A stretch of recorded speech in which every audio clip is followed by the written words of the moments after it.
podcast mais ouvido até hoje na história do MevRec foi sobre psicologia positiva com a Larissa Morangoni. E hoje nós vamos conversar de novo com ela aqui no MevRec, só que dessa vez sobre criatividade e a criatividade na prática clínica.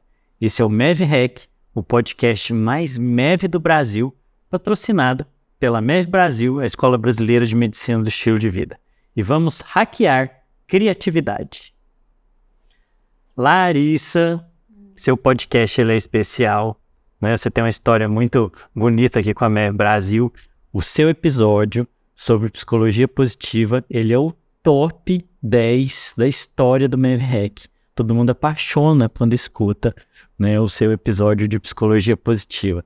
E a gente está aqui hoje de novo para conversar e dessa vez você quer conversar com a gente e dividir um pouco sobre criatividade, um tema que a gente não costuma discutir na saúde. Seja bem-vinda de novo ao MevRec. Muito obrigada, Luiz. É um prazer participar dos seus projetos. Eu me sinto muito livre para propor, porque você realmente me deixa à vontade para isso. Gosto muito de inventar moda. Acho que tem que ser autêntico no que a gente faz, e a criatividade é uma força que é muito presente em mim e que eu acredito muito na transformação que ela tem. Vale muito a pena a gente elaborar sobre isso da nossa maneira, com o que a gente pensa. E sobre o anterior, né, o podcast anterior que é visto, que está sendo visto, me anima muito porque é um assunto que eu amo e me importo de saber que as pessoas gostam dele, querem saber sobre, porque é transformador, porque eu acredito muito nisso. E quanto mais gente se interessa, mais é possível que elas adotem esse perfil de ser e de trabalhar que eu tanto acredito. Então isso me enche de energia, de entusiasmo. Vamos conversar. Isso, vai ser uma conversa incrível hoje, eu tenho certeza. Uma conversa incrível de novo, né? Larissa, o que é a criatividade? E por que ela é tão importante? Porque a gente vê hoje muito livro falando de criatividade. Se fala muito disso, criatividade, inovação, como que desenvolve. Eu tenho ou não tenho criatividade? Eu nasci com isso, ou se eu não nasci, o que é que eu faço? Eu tô perdido se eu não nasci com isso.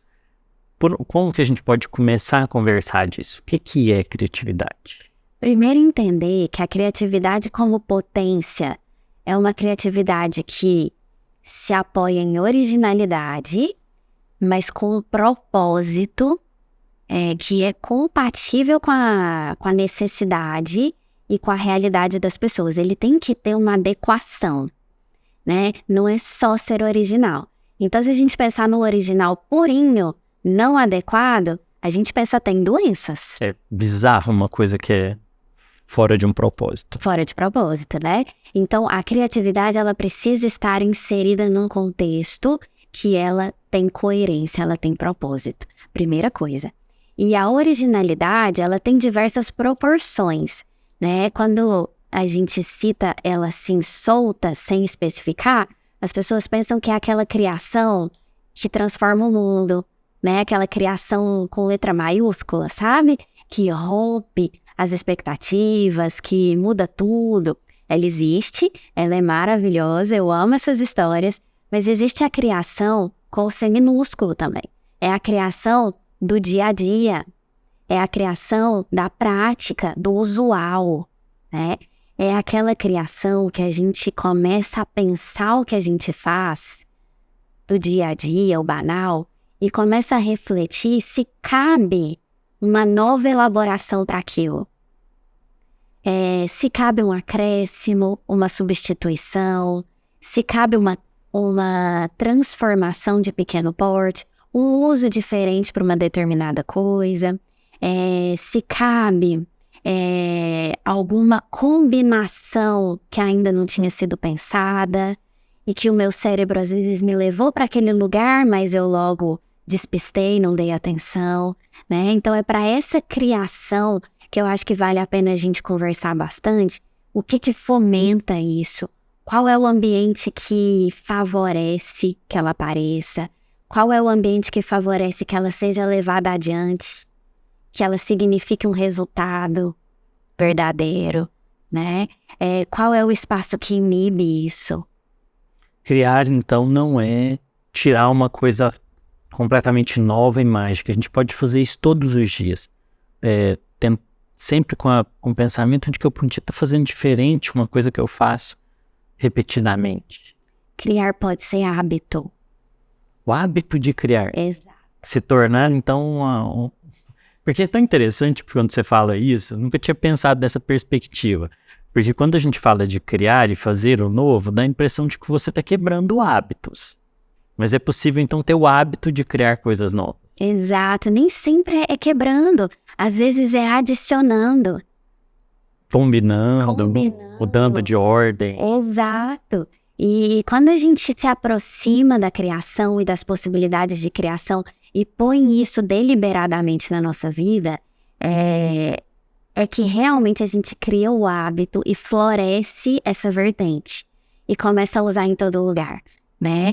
Lembrando que é uma originalidade com propósito, né? Então, por exemplo, fomentar. Como fomentar isso, né? Como dar fertilidade para isso? Existem algumas estratégias. Por exemplo, a gente observar a natureza. Observar os fenômenos. Às vezes a gente tem tanta fonte inspiradora de criação em torno da gente e fica tudo tão banal, tão trivial, que a gente não capta aquele elemento. Então, por exemplo, parar para observar um processo que hoje eu nem presto atenção, que é o nascimento de uma folha ou a queda de uma folha. Sim, então a criatividade ela começa a nascer com um olhar diferente para a vida. Um olhar curioso, interessado, né? Que realmente se encanta, que tem sensibilidade para se encantar, né? Como que é a composição de uma folha? Como que ela se estabelece? Existem pessoas especialistas em estudar criatividade. E tem centros de criação muito interessantes. Eu não sei se você conhece o polo de criação lá dentro do MIT. Existe um instituto que é de arte... Arte, design, mídia. Exato. E eles olham para a natureza e tentam entender nos mínimos detalhes, né? O trabalho de uma abelha, como que ela forma a cera, como que o bicho da seda produz a seda, como que as fibras se unem. E a partir de observação cuidadosa, criteriosa, curiosa, eles começam a desdobrar para outros domínios. Então, emprestam aquilo para outro lugar, onde talvez haja criação. Então, eu levo a solução que está num lugar para outra. Isso é ser criativo. Isso é ser criativo. Essa disciplina, né, ela é a biomimética, né? É você pegar os modelos que a natureza apresenta, como que a abelha faz, a folha cresce, e você tenta criar uma solução para um problema do mundo humano, da cultura, né, usando esses modelos. O estudo dos fungos, o tanto que é rico a rede de fungos, como que elas são paralelo para a rede de comunicação que a gente tem hoje, né? Que os fungos que estão ali no solo, se comunicando entre si em regiões distantes, como que eles passam a informação para lá, e a maneira como a gente se comunica pelas redes sociais hoje. É daí que faz todo sentido quando você diz que a criatividade ela tem que ter propósito, ela não nasce do nada, né? Porque ela aparece quando ela precisa aparecer, quando ela precisa ser ativada, né? Quando você tem um problema, e aí sim o recurso precisa surgir. E quando eu estou aberto, eu estou disposto a observar os elementos, né? Às vezes ela não vem quando eu estou muito inclinado a achar. sabe? Às vezes acontece isso, né? É. A gente tá em cima do problema, não acha solução. Isso. Aí, de repente, você, largo isso, esquece. Aí aparece como se acendesse a luzinha mesmo. Do insight, né? Do agudo. Mas, na verdade, aquele agudo tá fazendo conexão há muito tempo. Tá juntando informações há muito tempo, né? Algum aprofundamento que eu fiz há algum tempo, alguns anos. Algum exemplo que, nossa, me veio à mente agora. E aí, de repente, me vem uma percepção aguda, nova, né? Mas então, a gente, muitas vezes, expandir domínio. Usar de um lugar para outro. Nós somos muito limitados em expandir domínio. Se a gente não toma consciência disso, um conhecimento muito explorado numa área, ele é muito precário em outra, e é o mesmo conhecimento. Porque, na verdade, a divisão de áreas, de disciplinas na ciência, em todo conhecimento, é artificial, né? É um fatiamento, foi criado para resolver um problema, né? Exato. Que era tentar estudar a complexidade da realidade de um jeito um pouco mais fácil.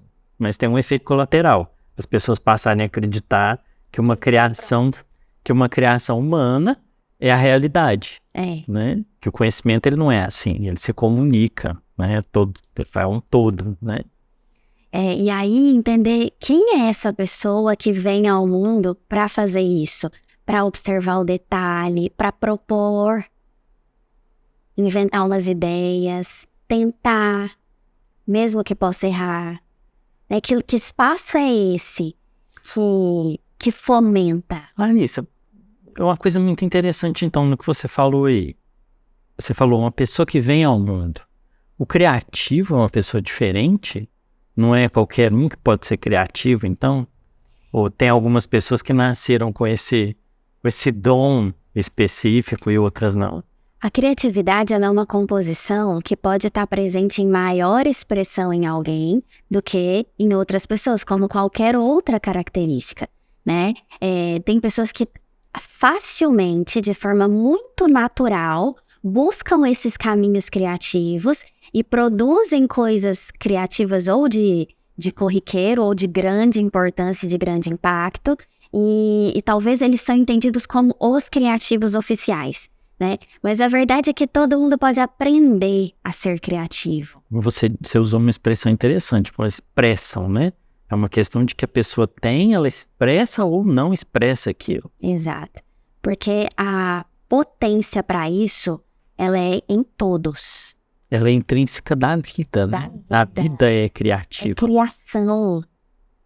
Larissa, o criativo, ele é, de uma certa forma, um rebelde, né?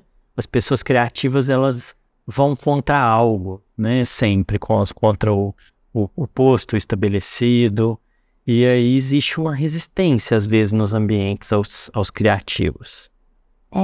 E é exatamente esse o ponto que talvez seria um inibidor, né? De criação. E que está presente, às vezes, lá já desde a pequena infância, da primeira infância, e já vai gerando um cenário de contenção dessa expressão, né? Quando o ambiente é muito formal, quando ele tem regras já muito estabelecidas e inquestionáveis, né? Quando dá-se a impressão para a criança de que a regra ela existe por si, que não pode ser reformulada, repensada, que ela precisa se encaixar nesse modelo e não propor nada, não pode ter ideias sobre isso, nem opiniões sobre isso. Quando o modelo oprime em algum aspecto, ou de tempo, muita pressa, sabe? Muito curto tempo de reflexão. Porque acaba que se você tem pressa, né? Se você tá com medo, né? A pressa, ela sempre tá ligada ao medo, né? Eu tenho medo que eu não dê tempo, eu tenho medo que eu não consiga. Você liga um modo de pensar, né? Que acaba buscando a solução mais curta, mais rápida, já conhecida, uma heurística. Só uma repetição. A pressa, a opressão, a sensação de incapacidade, né, insegurança grande, eles trazem a gente para a visão em túnel, né? Uma visão em hiperfoco. Eu olho só pro suficiente para sair daqui. Que recurso que já existe me dá logo, eu só quero resolver isso aqui. E, na verdade, a mentalidade de criação, ela precisa de segurança. Ela precisa de espaço, de consciência, de que é possível inventar, tentar, errar muito, ter amizade com o erro, sabe? Uma relação amistosa com o erro. Eu entendo que o erro me dá informações. Ele não me condena, ele não me ameaça. Ele não diz que eu não sou bom, né? Eu errei a tarefa, eu errei aquele projeto. Não quer dizer que porque eu errei, eu não sou uma pessoa boa. Acho que existe muito essa associação, né? Sim. Se eu acerto, eu sou uma pessoa boa. Se eu erro, eu não sou uma pessoa boa. Estou usando bom aqui, pessoa boa no sentido amplo aqui de pensar em crenças de valor, né? De como eu sou capaz ou não. E aí, eu acredito que isso é muito natural compreender que eu passo a arriscar cada vez menos se o meu ego está ameaçado o tempo inteiro por aquilo. Exato. Porque se eu estou inventando, eu posso estar errando. E aí, se eu estou em risco, eu não vou inventar. Eu não vou arriscar. Né? Ser visto como alguém que não tem valor, ou que não sabe o que está fazendo, ou que não veio pronto. Né? Não veio em bom modelo. Então, ambientes que inibem a criatividade são aqueles ambientes que têm regras, que não são discutíveis, que não é seguro errar, em que as pessoas são julgadas... Sim, com muita dureza. Muita dureza. E os ambientes que favorecem a criatividade? Ambientes que têm muita exploração. Então, mais do que propor tudo já no modelo, você vai fazer assim, na velocidade tal, dia tal, tal coisa tá pronta. Sabe assim, a tarefa que você vai cumprir é essa, já muito formulada, né? Você não há espaço para criar. Mas quando você propõe de forma mais aberta e deixa a pessoa experimentar o processo, experimentar tanto assim a nível de tempo, de explorar material, explorar conteúdo, sabe? Explorar arte, manifestações artísticas, no sentido mesmo de vivenciar, né? Não é ir ao teatro e ser decidido previamente o que vai ser visto ali, o que é para sentir, sabe isso? Essa obra aqui é uma obra para sentir tal coisa. Escola às vezes tem essa abordagem, né? Esse livro, ele significa isso. Já dá pronto. Já informa o olhar da pessoa. Exato. Não deixa ela livre para entender o que ela quiser entender. Exato. Sentir, perceber o que sentiu, conectou com o quê. Isso diz respeito ao quê, sabe? Dá esse espaço de exploração. É um espaço que ele precisa ser livre de muita formalidade. Ele pode ter alguma estrutura, mas é uma estrutura que permite espaço de elaboração, muita exploração, presença de arte, presença de algo a se admirar. Olha que interessante. Para se encantar. Exato. Né? E estar aberto a ser provocado pelo estímulo. Sim, atitude aberta, né? E é uma atitude que só aparece em ambiente seguro, com o tempo. Sim. E também um ambiente que te convide, né, a dizer a sua opinião, a sua versão, né, sobre aquilo. Que te convide com generosidade, não com o tom de risco mesmo, né? É que te chame, quer ouvir, quer saber. E quando você propõe alguma coisa, a pessoa usa aquilo, né? Enriquece com aquilo e conecta com outras coisas. Então, é realmente aberto para receber. É um ambiente que você consegue expressar um pensamento, uma ideia. Esse ambiente consegue tolerar isso, dar um proveito, mesmo que você não concorde, né? Eu gosto de dizer muito para os meus pacientes, né? Validar é extremamente importante. Não quer dizer que quando eu valido eu concordo, né? Mas eu preciso validar. É isso. Que validar é dar valor também. Exato. Se por acaso eu fui ouvir uma música e alguém me disse que essa música é para sentir triste, mas eu não senti triste, eu senti reflexiva com alguma coisa, mas não triste. E eu digo isso. A pessoa acredita que é triste, é para ser triste, o tom é triste. Às vezes quem estuda música sabe dizer que jeito que é para combinar, para manifestar tristeza, né? Mas ela recebe o valor dessa elaboração dentro de mim, né? Que não está exatamente dentro da concordância, mas está dentro do valor de existir. Na verdade, não é o que o mundo real apresenta, mas o que eu sou provocado pelo estímulo que chega para mim. Isso é muito meu. Né? É da minha história. Da minha composição. Isso. Larissa, né? Entendemos, né? A criatividade todos nós podemos expressar, a criatividade todos nós podemos usar. Existem ambientes que são propícios para despertar a criatividade e aqueles que, na verdade, limitam e sufocam a criatividade. É um tema extremamente interessante e importante. Hoje em dia não tem lugar nenhum que você vá que não se fale a palavra inovação, né? Que é o uso da criatividade, assim, para resolver problemas humanos importantes. Mas e criatividade na prática clínica, né? A saúde, ela é um contexto, né? Muito formal, né? É um contexto extremamente formal, tem regras, tem legislação, tem padrões para serem seguidos, né? E é um lugar que a gente não imagina que criatividade possa ser usada. E tem uma outra questão, né? A palavra erro na saúde, ela é vista de uma forma extremamente horrorosa. Como assim criatividade na prática clínica? Você vê que pela construção do que a gente tradicionalmente desenha a profissão, realmente parece que não tem fertilidade nenhuma para a criatividade, né?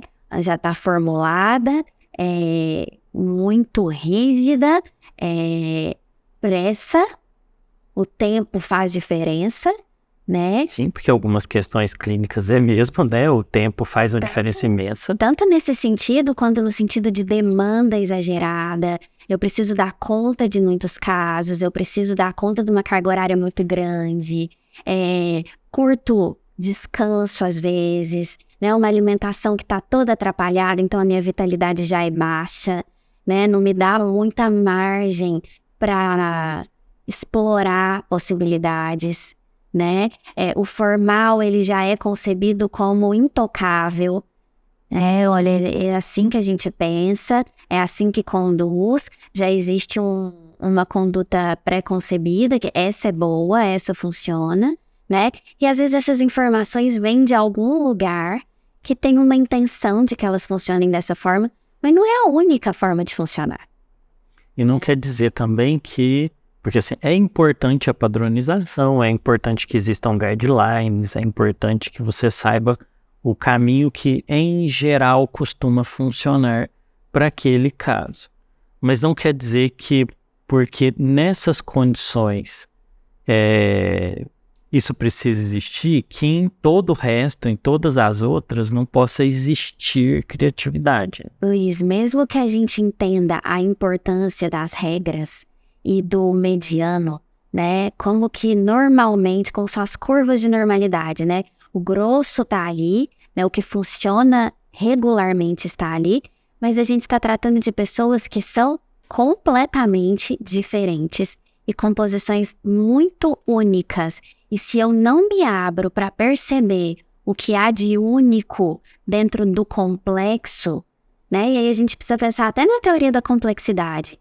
Uma coisa não exclui a outra. É possível convergir uma padronização segura, que é responsável, que é consistente com o que há de único em cada pessoa. E a margenzinha que dá para elaborar sobre isso e não põe ninguém em risco. Isso me fez pensar uma coisa aqui, né? Quando nós não trazemos a possibilidade de tornar plástico o atendimento em saúde, né? De adaptar isso, você acaba criando aquela situação que hoje se discute muito, que é dizer que o atendimento não é humanizado, né? Porque as pessoas são tratadas como se elas fossem Formatos, padrões. E aí quando a gente fala isso, né? Atendimento humanizado, né? Que é tão engraçado essa expressão, né? Lembrar que É humano, atendimento humanizado. Na verdade, o que a gente está dizendo é que precisava de um atendimento criativo, né? Adaptado para cada pessoa, né? é isso que eu penso. A criação, ela não exclui a regra, né? Dá para coabitar com muita riqueza. Eu posso ser segura, responsável, consistente, trabalhar com evidências, né, científicas, com trabalhos responsáveis e, ao mesmo tempo, estar aberta ao que é essencial ali, é único, a composição única, né, e o caminho que é único. Enquanto eu estiver tratando todo mundo como se todo mundo fosse mediano, que é o lugar mais seguro de se estar, eu provavelmente vou conseguir resolver muito pouca coisa. Que, na verdade, a gente sabe isso da prática, que quando os pacientes saem do mediano, eles vão para algum lugar que é muito difícil que esses guidelines nos tragam respostas, né? E é complicado estar nesse lugar, né? Muito difícil. Então, como que a gente pode trabalhar isso, né, na prática com os nossos pacientes? Como que você traz a criatividade para a sua prática? Eu me permito receber o paciente sem estar pronta antes dele me explicar. Eu escuto e eu tento entender com ele exatamente como ele é e como ele se expressa, sem um padrão pronto de recepção. Acho que esse é o passo número 1. Eu estou aqui pronta para ser deformada, para receber o impacto. E entender exatamente qual é o impacto. Então é desconstruída. Essa abertura não te dá medo? Ela já me deu medo. Eu já tinha entendido, assim, teoricamente dentro da faculdade, já fui alertada sobre isso. Larissa, cuidado de não se emocionar, né? Você me fez lembrar um professor que falava que a gente tinha que ter cara de jogador de pôquer. Isso, também já ouvi que essa era a postura profissional, né? Mas eu me permiti entender que, bom, eu acredito na psicologia positiva, no que há de potência na gente. Eu acredito que eu consigo lidar com o que acontece comigo. Eu consigo lidar com a emoção que se desperta, com o pensamento que se desperta. Eu consigo entender os elementos e elaborá-los de forma equilibrada e saudável dentro de mim. Eu sei dar vazão para eles, eu cuido de mim para isso, para estar presente, inteira e deformável, sabe? Eu consigo receber as pessoas a esse nível, né? Então, não temer o que eu recebo. Estar aqui, aberta para o que vier. Mas aí você falou uma coisa interessante, né? Importante. Eu preciso me cuidar. Muito. Né? E os profissionais de saúde têm um problema, né? A gente cuida do outro, mas não cuida da gente. Olha só, a gente entende tão bem o domínio da saúde e não expande ele pra gente. Esse aí já é um lugar onde o domínio fica limitado, né? E eu disse outra coisa, é um ambiente não propício. Se eu não tô com sono adequado, alimentação adequada, descanso verdadeiro, lazer, prazer, conexões saudáveis, onde é que vai caber espaço para repensar detalhes. Não tem. Não tem esse espaço. Não tem. Na inovação, né, quando a gente discute inovação na saúde, inovação na ciência, nos negócios, a gente fala muito que o limite ele não é um problema. Tem o termo limitação criativa, que na verdade, isso até alguns trabalhos mostram, né, sobre a psicologia da criatividade, que se você não tiver limites, você não cria. Né? Você precisa ter assim, a limitação, precisa ter o propósito, o problema, eu quero que você resolva tal coisa, mas eu preciso dar alguns parâmetros para a pessoa, porque se eu deixar sem parâmetro nenhum, fica solto, e aí a pessoa não consegue criar, ela recorre, né, a soluções prontas para ela, mas quando eu dou limites, ela tenta vencer esses limites. Isso é uma coisa extremamente interessante, né, Larissa? Não, e pensando na prática clínica, é o cenário ideal. Cada pessoa tem uma composição única e cheia de limites únicos. Eu preciso entender dentro desse cenário qual que é o desenho possível. Estão limites que favorecem muito, né? Se eu for entender, eu vou criar para onde? Eu vou criar por onde o limite me mostra o caminho. Né? Porque a pessoa tem uma vida dela, ela tem crença, uma organização, crenças, o serviço de saúde onde ela está, a cidade onde ela mora. Que recurso que existe. Às vezes a limitação me facilita pensar qual é o caminho possível de criação. Porque se eu estivesse no vazio, né, isso cria até muita angústia, né? Se existisse liberdade extrema, assim, né, sem limite. Então, o limite não é um problema de criatividade, o problema é como o limite é usado para isso, né? E entendendo também que às vezes existem questões de escassez, né? Escassez de recursos, escassez de alguma outra questão, mas é saber se oferecer fartura de recurso interno. Acho que essa é a questão. Quando o limite está externo, de contexto, de situação... Aí tem que se recorrer ao interno. É daqui que vem. A criação vem de dentro, né? De composição interna. E então, se dar fartura de elementos, que é aí onde eu falo, se cuidar de verdade. Para ter recurso.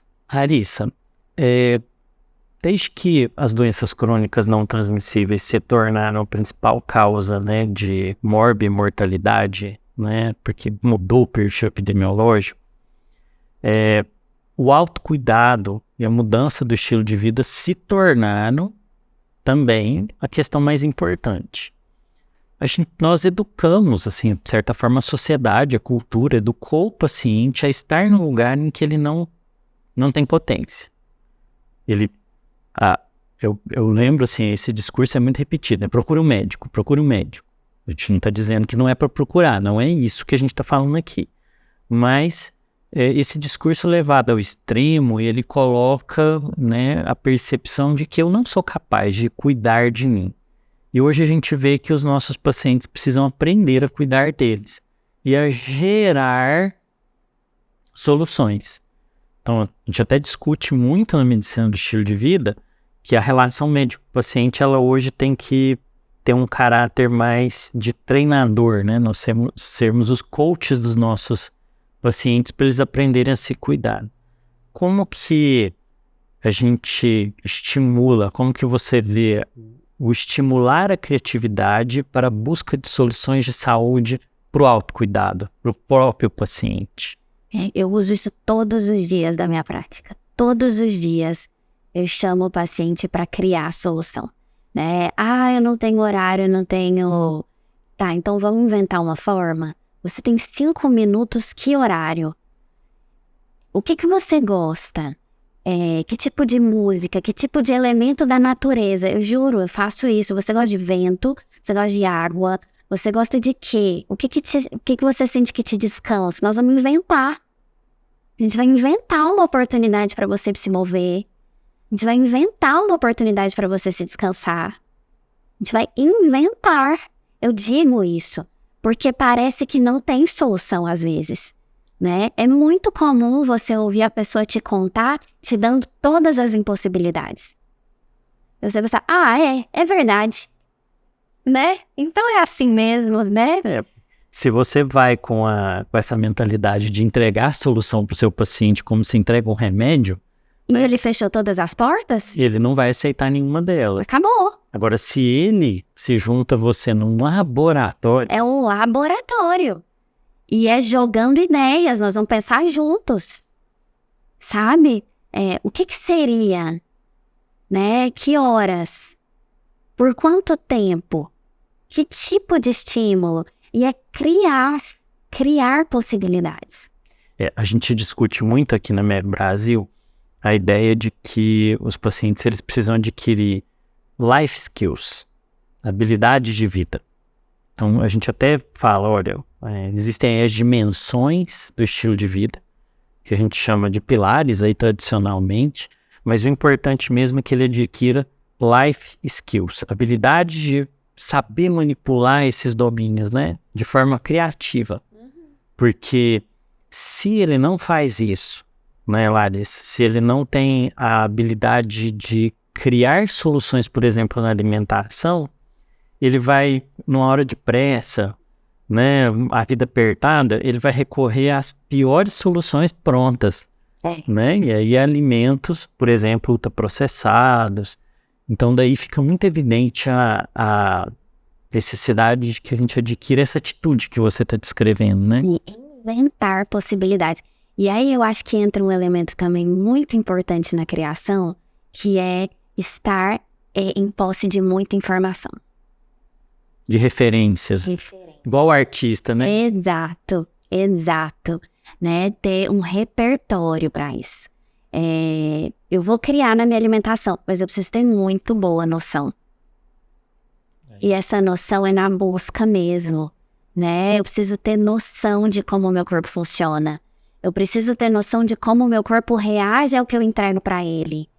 E nem toda alimentação saudável é a mais adequada para mim, para o meu metabolismo.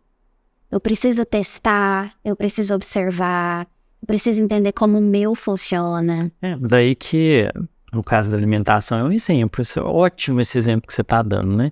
Porque se eu digo que existe um padrão alimentar rígido, rigoroso, né? E se esse padrão, se meu corpo não lidar bem com isso? Exato. Né? Se disserem para mim, eu tenho que comer assim tal hora, de tal jeito, nessa quantidade. E se isso não tiver em sintonia comigo, eu vou... Me sacia. Ou vai me trazer problema? Exato. E aí, nesse aspecto, né, tá bom, incompatível, né? O formal não é compatível com o funcionamento daquela unidade, daquele indivíduo. Abandono. Eu tenho que, na verdade, criar uma solução para ela. Exato. E aí, eu acho que a grande verdade é que criar solução é para todos. Sempre tem um jeito de encaixar melhor com a unidade. Sempre tem. Tem alguma coisa, é a cidade que ela mora, é a temperatura daquela cidade, tudo influencia. Tudo. Não tem como criar, não tem como viver um padrão muito rígido e achar que vai ter resultados incríveis com aquilo. Isso, até as evidências científicas, né, dos tratamentos, elas são produzidas dentro de um grupo, né? Então é uma intervenção específica dentro de uma população muito específica para um problema muito específico e muito bem delimitado. Uhum. Esse é um grupo artificial, não é a vida real. Então a medicina baseada em evidência, ela já pressupõe a ideia de que eu vou usar a evidência desse grupo de forma criativa para aquela pessoa que não faz parte daquele grupo, mas que tem uma condição de saúde semelhante, mas que vive uma vida completamente diferente daquele grupo específico. Do laboratório. Do laboratório. E criações responsáveis, a gente está falando de seguir os parâmetros seguros e cuidadosos, mas tá aberto para inventar. O método, ele existe justamente para isso, né, Larissa? Os métodos criativos, eles dão esse limite, mas eles também conduzem o processo, sem abafar ele. essa ideia mesmo de ser correto, embasado, responsável, consistente, mas disposto ao que for preciso para encaixar o conhecimento na realidade. Larissa, muito boa essa conversa nossa sobre criatividade. E sempre você é muito criativa. Você topa essas loucuras malucas que a gente coloca aqui na MEV Brasil. E teve uma recente, né, que foi a gravação da sua UE Class, da sua aula incrível. Gente, eu tenho que dizer, foi incrível, quem não assistiu ainda, para a UE Play, né, essa UE Class para a UE Play sobre forças de caráter. Né, você teve uma ideia maravilhosa, que foi trazer uma personagem que a gente tem muito pouco conhecimento dela no Brasil. Né, eu não conhecia a Marva Collins até você ter feito a proposta. Conta um pouquinho pra gente qual foi a ideia de trazer ela para essa UE Class e o que você pode adiantar um pouquinho da sua aula. Eu acho que usando os princípios até de criatividade, de trazer exemplo, de expandir repertório, de trazer elemento novo para compor as combinações que já se tem, né? E o exemplo real. A Marva é uma mulher impressionante e eu aprendi sobre ela ouvindo aulas, a aula do Tal Ben-Shahar nos Estados Unidos. Ele usa muito o exemplo de pessoas para ensinar princípios, ensinar força, ensinar virtude. E a Marva é uma professora que é mais conhecida nos Estados Unidos porque ela atua no modelo de ensino da língua inglesa, né? E ela criou uma metodologia, ela criou uma escola e ela criou possibilidades dentro de grandes improbabilidades. Então, crianças do ensino público de Chicago, de uma comunidade muito pobre e violenta, que eram expulsos da escola porque eram considerados incapazes de aprender, e ela considerava que aquilo era absurdo, não se conformou e reuniu só as crianças incapazes, né, tidas como incapazes, Que não poderiam criar uma vida feliz e capaz. Expulsa da escola pública. Então, crianças que foram entregues para o nada, para nenhuma instituição, para no cuidado de ninguém. Ela pega essas crianças, põe dentro da casa dela e começa a inventar um jeito de ensinar. Ela começa a inventar um jeito de incluir essas crianças numa vida produtiva, virtuosa, florescente. E é linda, é uma história muito impactante, que ensina muito, que tem muito detalhe, que tem muita riqueza. E eu acho que vale a pena, a título de expansão de repertório, para novas criações. Você fala uma coisa na aula que eu achei muito bonita, que é sobre levantar as pessoas ou abaixar as pessoas. Como que é isso? A Marva usa essa linguagem na sala de aula, que ela fala que ela deseja ser levantadora e que ela quer que as crianças também aprendam a ser assim. Ela diz, existem 2 tipos de pessoa no mundo e ela separa categoricamente dessa forma. Os que levantam e os que abaixam, né? Ela fala, saiba escolher quem você é. E isso serve em todo o domínio da nossa vida, no domínio profissional, no pessoal, mas especialmente no profissional, quando você se compromete com alguém a receber um problema e realmente pensar e colaborar naquela questão, aprenda a ser a pessoa que levanta o outro, que dá recurso, que entrega possibilidade, que ajuda a inventar caminhos, né?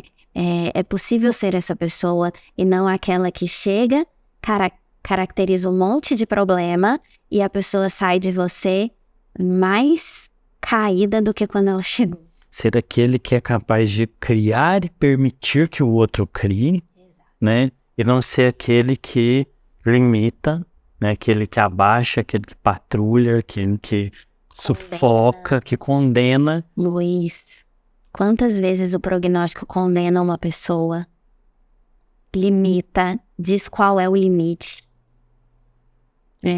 E acaba dizendo para essa pessoa, olha, você não tem mais nada, né? E quantas vezes foi surpreendido? Sim, eu gosto de brincar que médicos, por exemplo, têm bola de cristal quebrada, né? Nós não conseguimos dizer qual é o futuro, né? E a gente não pode ter essa insensibilidade ou essa falta de caridade mesmo, né? De acreditar que o outro pode criar uma vida nova mesmo na condição que ele está.